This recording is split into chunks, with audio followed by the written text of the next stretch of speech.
Hello, my name is Kaethe Weingarten, and I'm sitting in my home office, and I'm going to be talking today about an article that appears in the March issue of Family Process.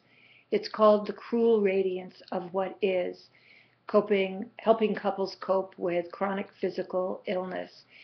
And in the United States, which is where I'm working, about 110 million people suffer with chronic physical illness.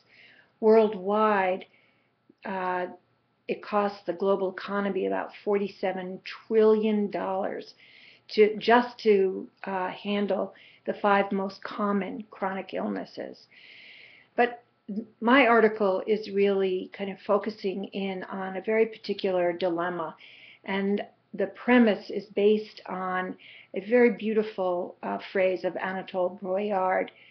He talks about people falling out of love with themselves when they have illnesses.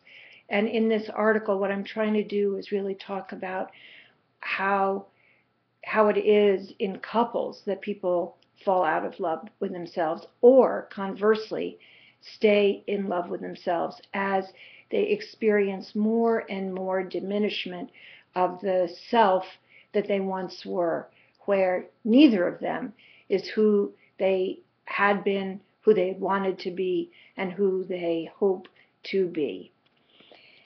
This article in the March issue builds on an article in the December issue, and that's an article that deals really primarily with the experience of chronic physical illness from the perspective of an individual, somewhat decontextualized.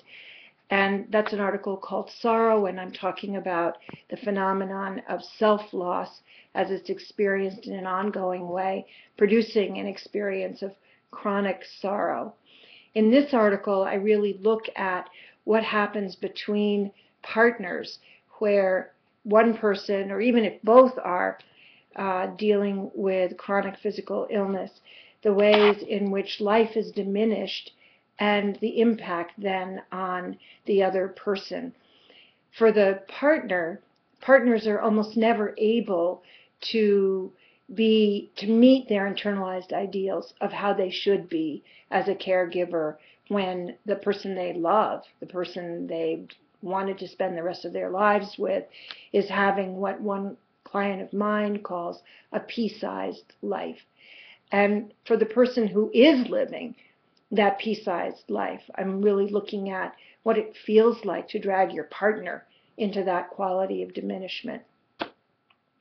I think that therapists have a lot to offer, and one of the things that we have to offer is accompaniment to help people understand that what they're going through is an overexposure to violence and violation, that they are witnesses of a process that's really tough.